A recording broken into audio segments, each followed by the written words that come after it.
Nous sommes aujourd'hui le dimanche 10 décembre 2023. Peuple du Seigneur, créatures de la terre, levons-nous, adorons, célébrons notre Dieu, lui qui est digne de louange. À vous donc qui avez répondu présent à ce rendez-vous, que le Seigneur soit et demeure avec vous pour toujours et à jamais, au nom du Père, du Fils et du Saint-Esprit. Amen. Ouvrons nos cantiques sur les ailes de la foi, numéro 281, ou Louange à Christ numéro 40. Béni soit le jour où j'ai fait choix de Jésus pour maître. Je veux célébrer le bienfait qui vient de m'apparaître. Heureux jour où j'ai connu tout son amour, sauvé par son divin secours. Je me donne à lui pour toujours. Heureux jour où j'ai connu tout son amour.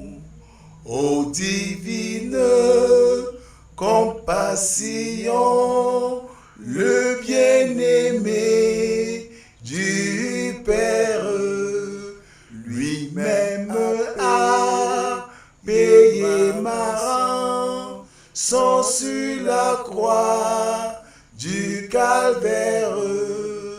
De la mort, Jésus-Christ a vaincu les formes. Mon âme accepte avec transport le salut qu'offre le Dieu fort. De la mort, Jésus-Christ a vaincu les forts. Dans son amour, il m'a cherché quand je fuyais sa face. Il s'est chargé de mon péché, par lui j'ai trouvé grâce. Tout joyeux,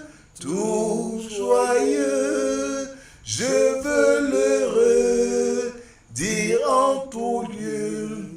Mes chants monteront jusqu'aux cieux, s'unir au chant des bienheureux. Tout joyeux, je veux le redire en tout lieu. Maintenant à ton Rédempteur consacré sans partage, repose près de lui mon cœur, à l'abri de l'orage. Sans regret, loin du monde et de ses attraits, goûtant la véritable paix qui vient combler tous mes souhaits. Sans regret, loin de ce qu'autrefois j'aimais. Bien-aimés, nous servons un Dieu vivant. Un Dieu qui n'a pas besoin ni d'argent ni or, mais qui est fier de voir ses créatures et la création entière s'unir avec les anges pour l'adorer. C'est pour cela que je nous invite à adorer notre Dieu avec le psaume de ce matin. Le psaume numéro 85 qui stipule ceci.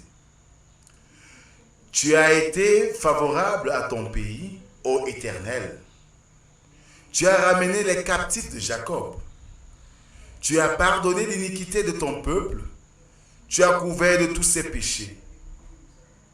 Tu as retiré toute ta fureur. Tu es revenu de l'ardeur de ta colère.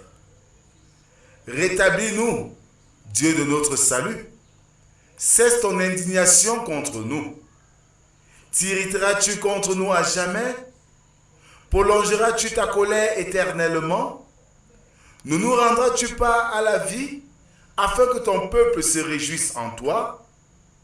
Éternel, fais-nous voir ta bonté et accorde-nous ton salut. J'écouterai ce que dit Dieu l'Éternel, car il parle de paix à son peuple et à ses fidèles, pourvu qu'ils ne retombent pas dans la folie. Oui, son salut est près de ceux qui le craignent, afin que la gloire habite dans notre pays. La bonté et la fidélité se rencontrent, la justice et la paix s'embrassent. La fidélité germe de la terre, et la justice regarde du haut des cieux. L'Éternel aussi accordera le bonheur, et notre terre donnera ses fruits. La justice marchera devant lui, et imprimera ses pas sur le chemin. Amen. Ouvrons nos cantiques sur les ailes de la foi numéro 34. Cantique Bamileke numéro 6. Louange à Christ numéro 55. Grand Dieu, nous te bénissons. Grand Dieu, nous te bénissons. Nous célébrons tes louanges éternelles, nous t'exaltons.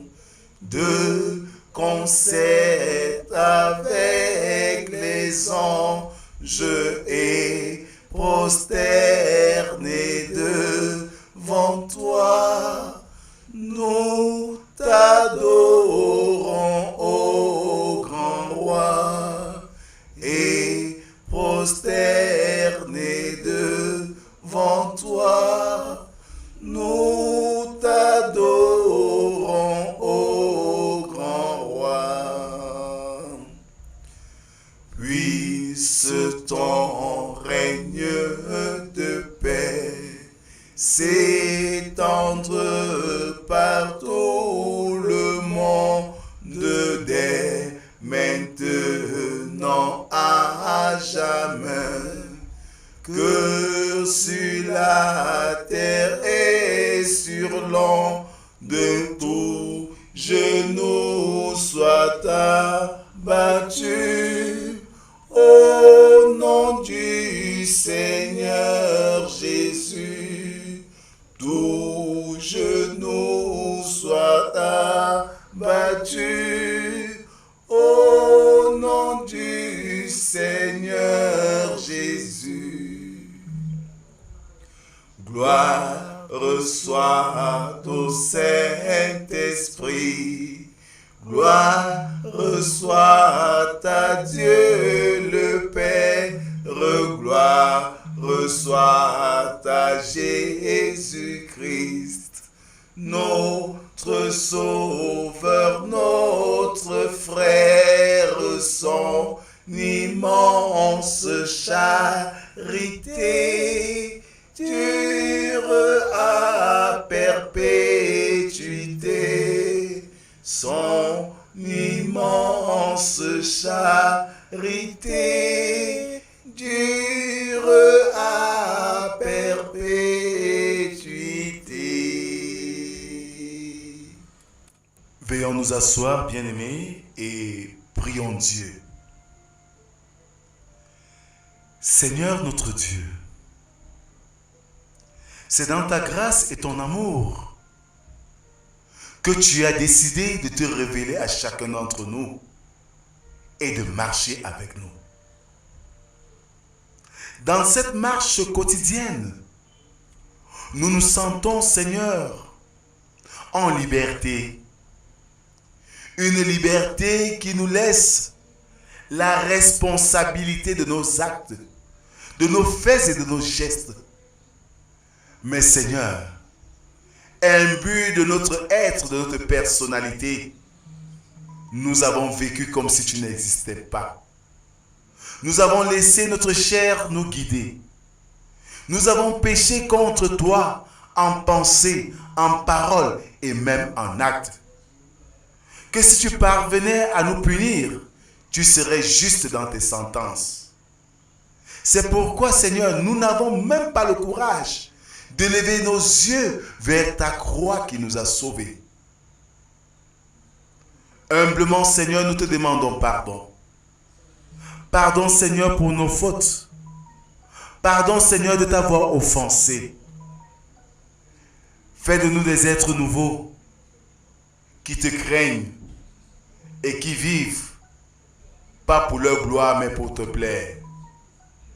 C'est au nom de Jésus-Christ, ton Fils, que nous t'avons ainsi prié. Amen. Ouvrons nos cantiques. Louange à Christ numéro 137. Sur les ailes de la foi 262. Cantique Bamileke 72. Seigneur, je n'ai rien à t'offrir qu'un cœur fatigué de souffrir et qui sans toi ne peut guérir. Je n'ai que ma misère. Prends-moi tel que je suis, sans vertu, sans appui, tel que je suis, tel que je suis, ô mon céleste frère.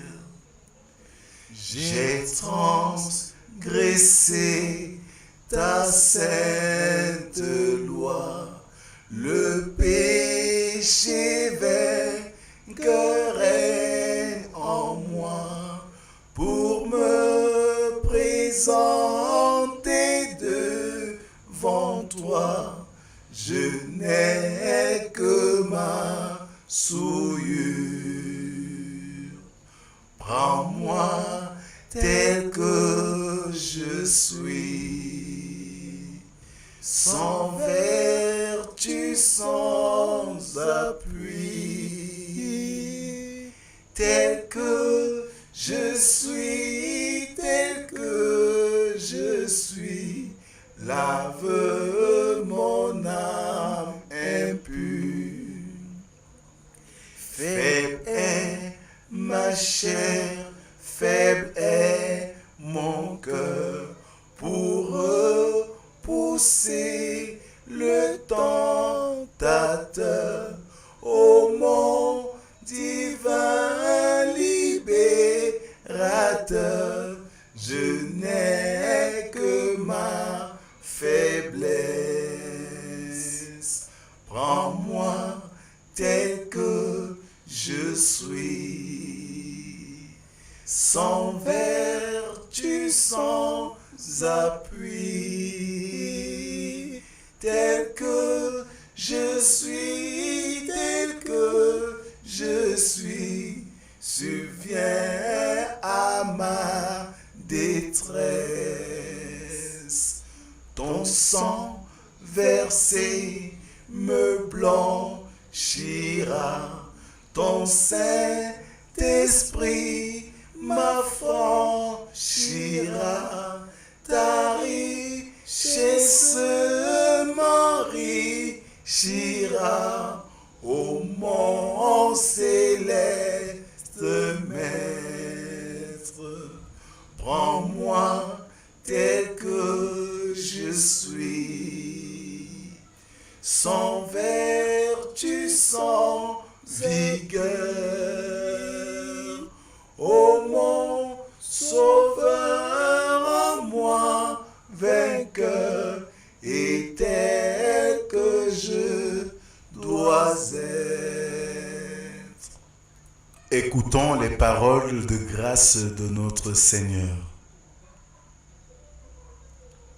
Dieu est bon.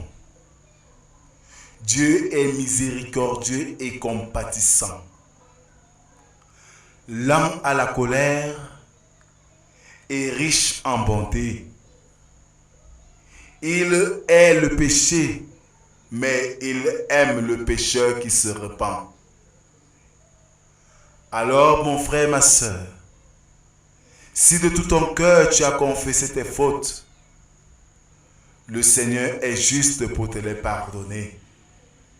C'est en cela qu'il te dit, va mon enfant, car tes péchés te sont pardonnés.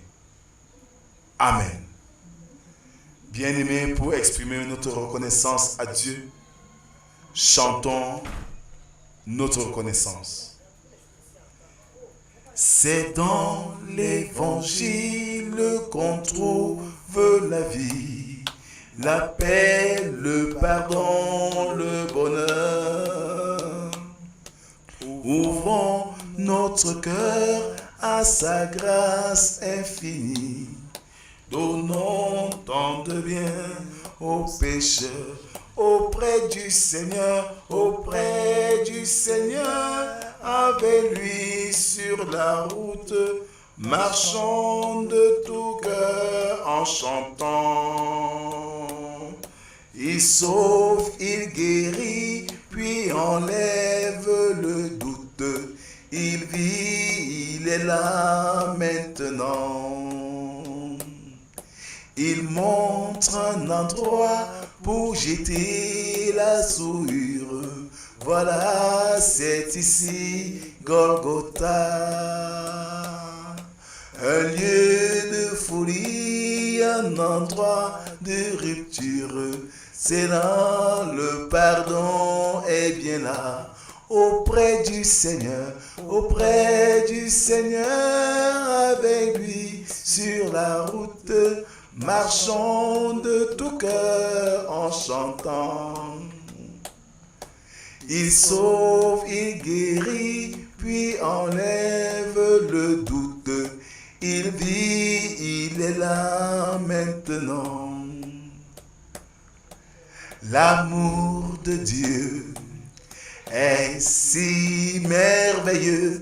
L'amour de Dieu est si merveilleux, l'amour de Dieu est si merveilleux. Oh, quel amour, l'amour de Dieu est si merveilleux, l'amour de Dieu est si merveilleux, l'amour de Dieu est si merveilleux. Oh, quel amour! Comment il est si haut qu'on ne peut le surmonter. Il est si bas qu'on ne peut le rabaisser. Il est si large qu'on ne peut le courtoyer. Oh, quel amour! Toujours debout, écoutons comment notre Dieu voudrait être servi au travers de sa loi. Le Seigneur dit, je mets devant toi le bien et le mal. Choisis le bien et tu vivras. Amen. Ce matin, nous avons 3 textes. Le premier texte est celui du prophète Ésaïe en son 40e chapitre, versets 1 à 11. Le deuxième texte est celui de 2 Pierre 3, 8 à 14. Et le troisième, qui est l'évangile du jour, est celui de Marc, chapitre 1, versets 1 à 8. Avant les différentes lectures, je nous invite à la prière. Seigneur notre Dieu, voici le rendez-vous avec toi et nous avons répondu présent. Présent pour t'entendre, présent pour t'écouter, présent pour nous laisser transformer par le message que tu vas nous délivrer ce matin par ton serviteur. Donne-nous une oreille attentive. Laisse-nous transformer par cette parole pour que nos vies exhalent vers toi un parfum de bonne odeur. Parle, Seigneur, nous t'écoutons. Amen.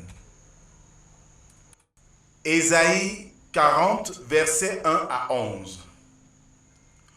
Consolez, consolez mon peuple, dit votre Dieu. Parlez au cœur de Jérusalem et criez-lui que sa servitude est finie, que son iniquité est expiée, qu'elle a reçu la main de l'Éternel au double de tous ses péchés. Une voix crie, préparez au désert le chemin de l'Éternel. Aplanissez dans les lieux arides une route pour notre Dieu. Que toute vallée soit exaucée, que toute montagne et toute colline soient abaissées, que les coteaux se changent en plaine et les défilés étroits en vallons. Alors la gloire de l'Éternel sera relevée, et au même instant, toute chair la verra. Car la bouche de l'Éternel a parlé, une voix dit, « Crie !» Et il répond, « Que crierai-je » Toute chair est comme l'herbe, et tout son éclat comme la fleur des champs. L'herbe sèche, la fleur tombe, quand le vent de l'Éternel souffle dessus. Certainement le peuple est comme l'herbe. L'herbe sèche, la fleur tombe, mais la parole de notre Dieu subsiste éternellement. Monte sur une haute montagne, Sion, pour publier la bonne nouvelle. Élève avec force ta voix, Jérusalem, pour publier la bonne nouvelle. Élève ta voix, ne crains point, dis aux villes de Juda, voici votre Dieu. Voici le Seigneur, l'Éternel vient avec puissance, et de son bras il commande.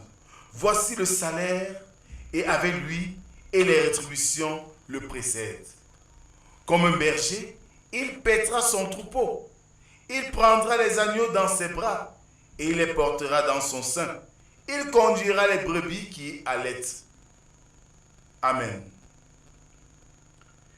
2 Pierre 3, 8 à 14. Là, il est écrit, « Mais il est une chose, bien-aimés, que vous ne devez pas ignorer, c'est que devant le Seigneur, un jour est comme 1000 ans, et 1000 ans sont comme un jour. Le Seigneur ne tarde pas dans l'accomplissement de la promesse, comme quelques-uns le croient, mais il use de patience envers vous, ne voulant pas qu'aucun périsse, mais voulant que tous arrivent à la repentance. Le jour du Seigneur viendra comme un voleur. En ce jour, les cieux passeront avec fracas. Les éléments embrasés se dissoudront et la terre, avec les œuvres qu'elle renferme, sera consumée. Puisque donc, toutes ces choses doivent se dissoudre, quelles ne doivent pas être la sainteté de votre conduite et votre piété, tandis que vous attendez et hâtez l'avènement du jour de Dieu, à cause duquel les cieux enflammés se dissoudront et les éléments embrasés se fondront. Mais nous attendons, selon sa promesse, de nouveaux cieux et une nouvelle terre où la justice habitera.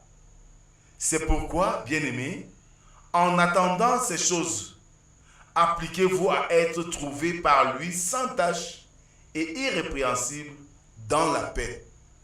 Amen. Marc chapitre 1, versets 1 à 8. Là, il est écrit: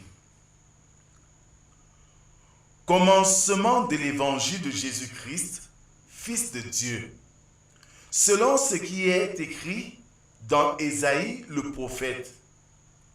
Voici, j'envoie devant toi mon messager qui préparera ton chemin.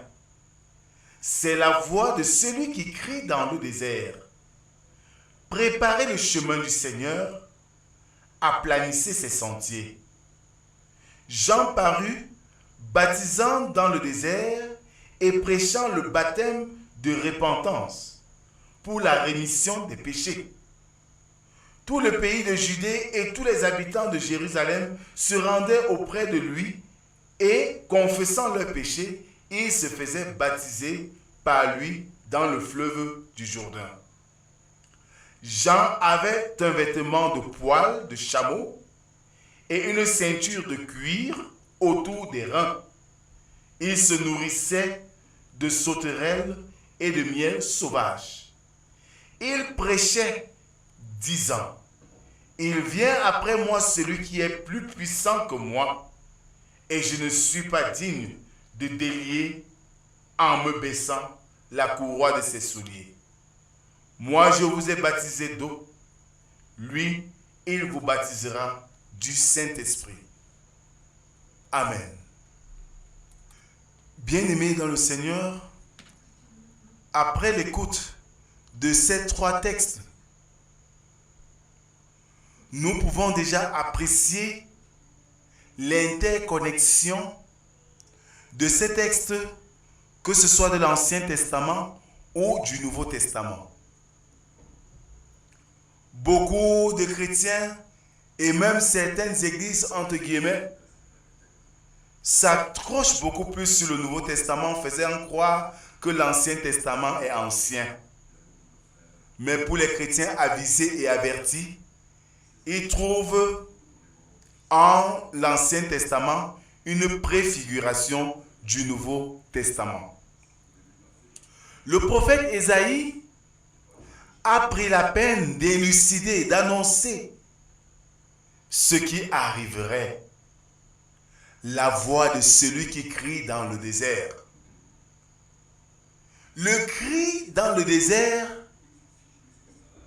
bien qu'une expression qui est vécue dans le Nouveau Testament, peut donner plutôt une lecture d'un cri de détresse ou encore d'une interpellation dans un lieu de détresse. D'autant plus que le désert est un lieu aride où la vie est impossible. C'est un lieu où il n'y a pas d'eau. Mais si on entend une voix qui crie, soit elle est en agonie et elle fait son dernier cri de détresse pour ensuite mourir, soit c'est une voix céleste qui interpelle les habitants du désert à venir vers la solution pour leur vie. Et pour nous, et au regard du deuxième texte, celui de l'Évangile, fort est de constater que c'est le deuxième cas qui est le plus probant. Le désert, pour nous, aujourd'hui, c'est la vie. Un désert, parce que la vie est devenue aujourd'hui impossible. Au vu des vicissitudes que nous rencontrons au quotidien, l'existence est un défi permanent, tout comme le désert est un défi de vie. Et le cri dans le désert, c'est cette parole de Dieu annoncée à quiconque pour le sauver. C'est un cri de rassemblement. Et c'est dans cette perspective que Jean-Baptiste, dernier prophète de son temps, annonce l'arrivée de Jésus-Christ, le Fils de Dieu, Celui-là qui ne viendra pas baptiser d'eau, mais d'esprit. Celui-là qui jouit d'un statut tout particulier, dont lui, Jean-Baptiste, n'est même pas en mesure de délier ses souliers. Quelle humilité! Quelle humilité de décrire celui qui le remplace. Quand de nos jours, beaucoup de personnes, même dans le champ de mission, doivent remplacer un prédécesseur, ils feront tout pour construire sur sa cendre. Ou encore celui qui annonce, qui est supposé annoncer le suivant, doit faire tout pour effacer les traces d'une continuité de la mission. Jean-Baptiste annonce avec grande pompe, avec solennité et puissance, celui qui vient après lui. Quelle humilité! Quelle humilité à l'endroit de celui qui sert.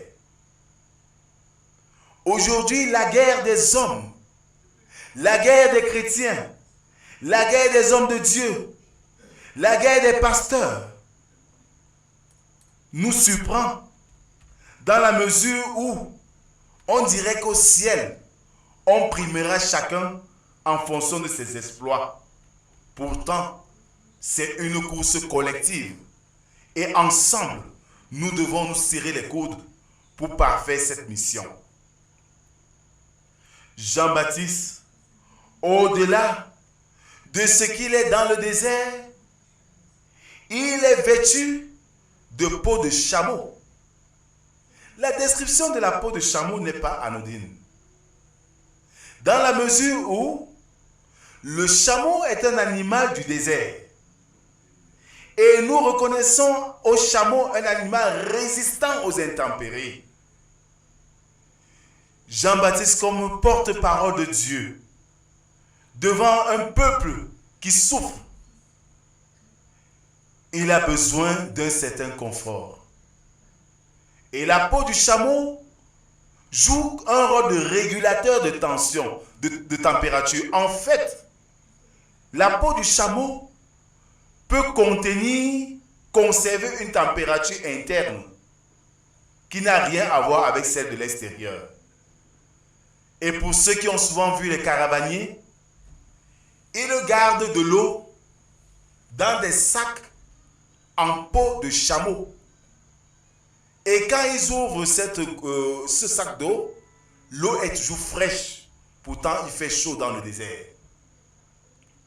Et cette image de peau de chameau nous montre à nous, serviteurs de Dieu, enfants de Dieu, que malgré cette société dure, compliquée, difficile, avec tout ce que nous rencontrons, nous vêtir de la peau de chameau, c'est rester dans une bonne température en interne, même s'il fait chaud dehors. Et cette peau de chameau pour nous, c'est la parole de Dieu qui nous rassure dans notre marche chrétienne. Bien qu'autour de nous, les gens crient que ça ne va pas, nous sommes rassurés de la présence, du rafraîchissement de notre Dieu dans notre marche de chaque jour. Tel fut le cas pour Jean-Baptiste dans le désert. Jean-Baptiste se nourrissait des sauterelles. Les sauterelles sont en majorité des insectes qui se nourrissent des feuilles. Et ces sauterelles sont beaucoup plus sur le plan alimentaire une source de protéines. Et ils ne consomment que du naturel.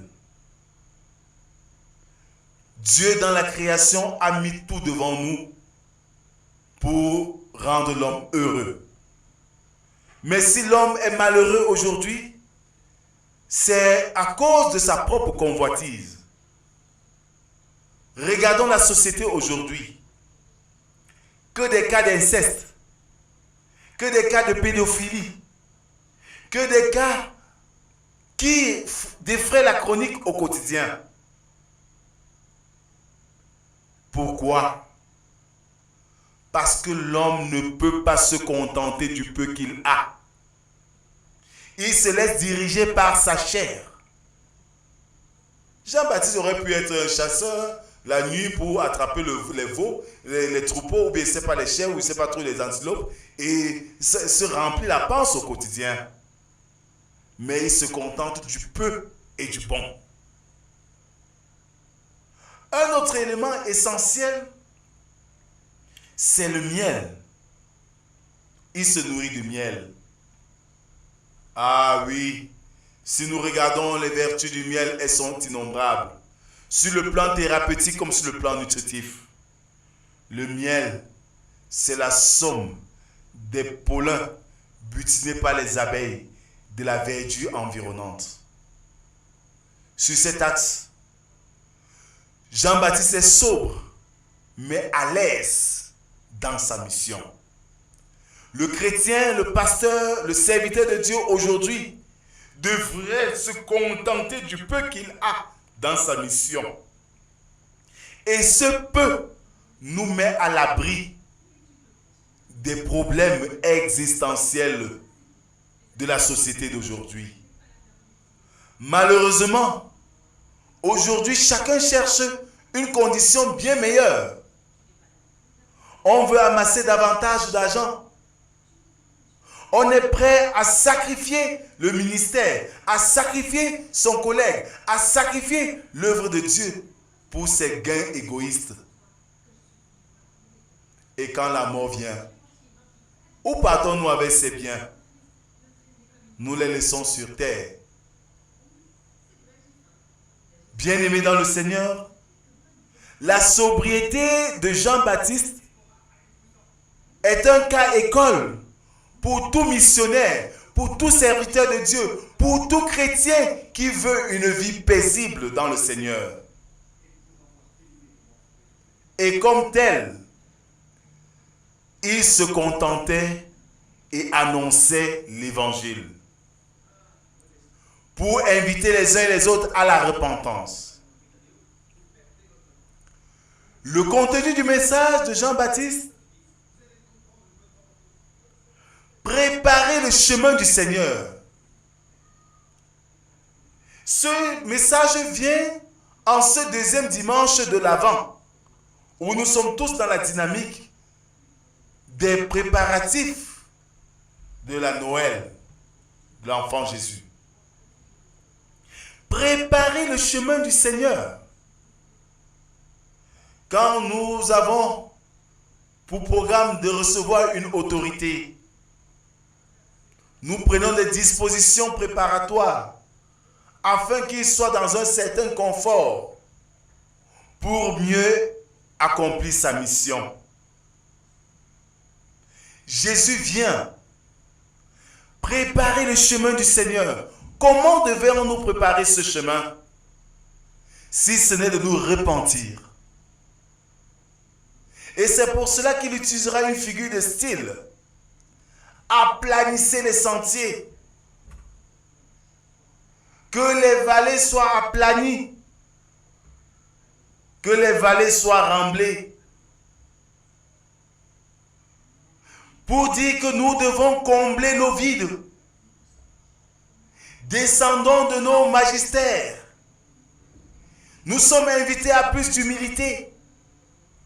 Descendons de nos suffisances, de nos orgueils.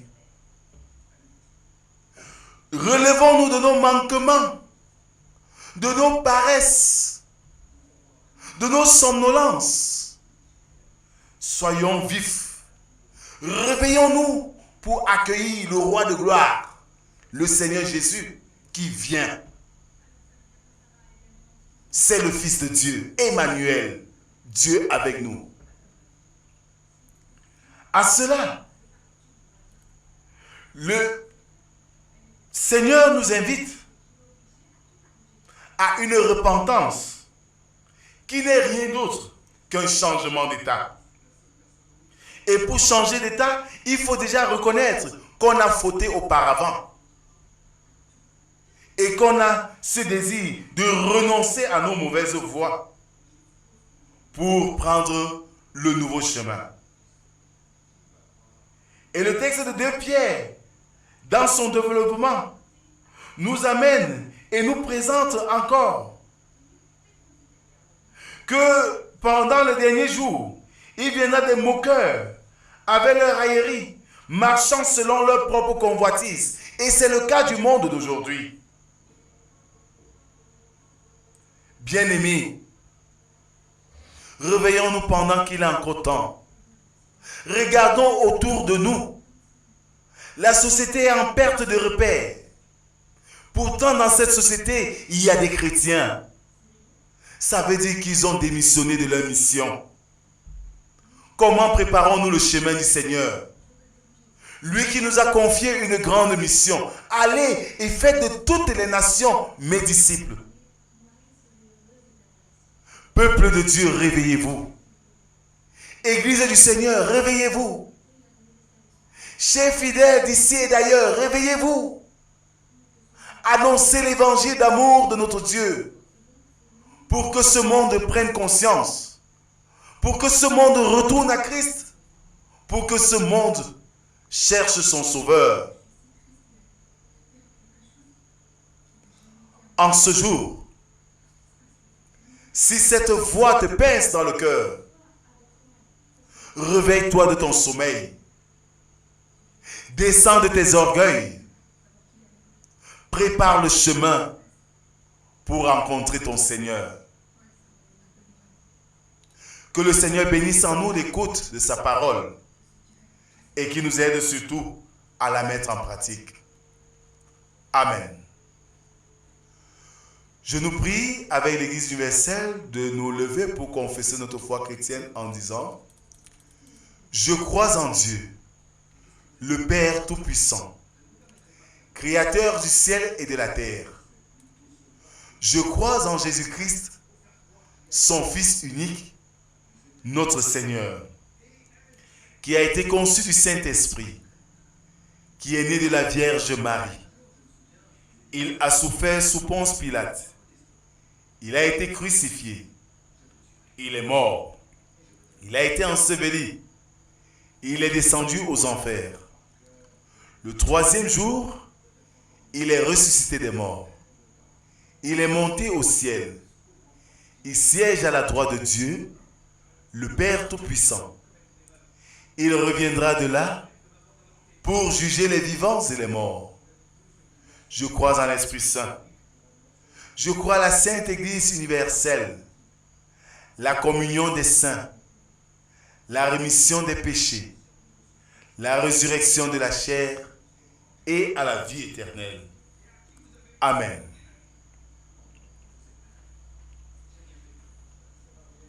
Mon cœur joyeux, plein d'espérance. Psaume 336.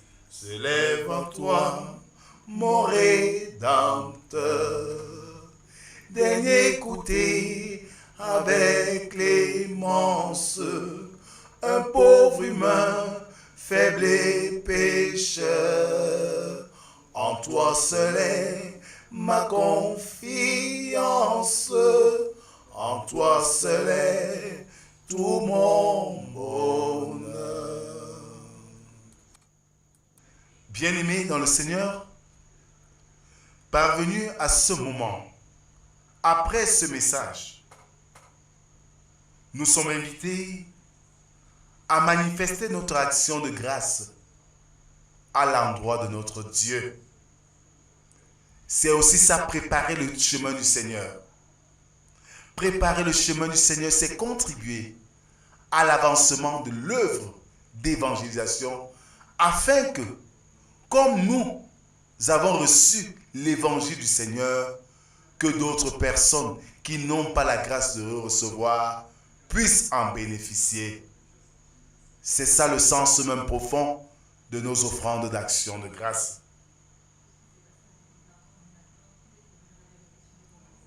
Que ferais-je pour toi? Tu as tout fait pour moi. Que ferais-je pour toi, Seigneur? Tu as souffert pour moi. Oh, oh, que ferais-je pour toi? Tu as tout fait pour moi. Que ferais-je pour toi, Seigneur? tu as souffert pour moi. Tu es venu dans ce monde perdu, me délivrer du joug des ténèbres. Oh, oh, que ferais-je pour toi? Tu as tout fait pour moi. Que ferais-je pour toi, Seigneur? Tu as souffert pour moi. Prions Dieu. Seigneur notre Dieu, tu nous as réunis autour de toi ce matin pour nous inviter par ce message qui nous a bousculés, de nous réveiller de nos sommeils, de descendre de nos orgueils et de préparer le chemin de Jésus-Christ, ton Fils, qui revient bientôt dans sa gloire. Préparer ce chemin dans la redynamisation de la grande mission que tu nous as conférée, celle de faire de toutes les nations tes disciples. Merci Seigneur pour ce message fort interpellateur. Nous te disons merci pour nos vies de chaque jour dont tu prends garde. Nous te prions Seigneur pour ceux qui sont malades. Seigneur, visite-les. Console ceux qui sont dans le deuil. Jette un regard sur ceux qui te cherchent, Seigneur. Aux commerçants, aux Bayam Salam, aux serviteurs, Seigneur, aide-les à accomplir leur journée en trouvant le pain nécessaire. Nous te prions, Seigneur, pour les responsables à quelque niveau que ce soit. Viens, Seigneur, accompagne-les dans leur lourde mission et que chaque décision qu'ils prennent soit d'abord pour ta gloire et ta gloire seule. Nous te présentons l'Église évangélique du Cameroun et les autres églises du monde entier afin qu'ils se rappellent de la mission première qui est la leur et qu'ils soient comme ces premiers chrétiens zélés pour ta cause et préparant ainsi le chemin de ton retour glorieux. Merci Seigneur pour ce jour de grâce. Nous te présentons Seigneur la semaine qui commence demain afin que tu sois avec nous, que tu nous guides, que tu nous éclaires par ton Esprit Saint. C'est au nom de Jésus-Christ, ton Fils, que nous t'avons ainsi prié. Lui qui nous a appris à te dire: Notre Père qui es aux cieux, que ton nom soit sanctifié, que ton règne vienne, que ta volonté soit faite sur la terre comme au ciel. Donne-nous aujourd'hui notre pain de ce jour. Pardonne-nous nos offenses, comme nous pardonnons aussi à ceux qui nous ont offensés. Ne nous soumets pas à la tentation, mais délivre-nous du mal. Car c'est à toi qu'appartiennent le règne, la puissance et la gloire au siècle des siècles. Amen. Mon frère, ma sœur, Jean-Baptiste, dernier prophète de son temps, annonce à plein gosier le message de repentance et invite les hommes à revenir à Dieu. Il n'a pas besoin d'un grand confort, mais du juste nécessaire. Et toi, chrétien, et toi, pasteur, et toi, Église, recherche le juste nécessaire pour la mission du Seigneur. Le Seigneur vient bientôt. Préparons le chemin. Aplanissons le sentier. Descendons de nos suffisances. Réveillons-nous de nos sommeils, de nos paresses. Et mettons-nous au travail. Même si les conditions semblent être difficiles, le Seigneur nous soutiendra comme il a été avec Jean-Baptiste dans le désert. Fort de cela, que la puissance de Dieu, que la force de l'Esprit de Dieu nous accompagne dans notre vie de chaque jour pour accomplir la grande mission. Demeurons bénis au nom du Père, du Fils et du Saint-Esprit, un seul Dieu éternellement béni. Amen. Bon dimanche à tous et à demain pour la méditation du lundi.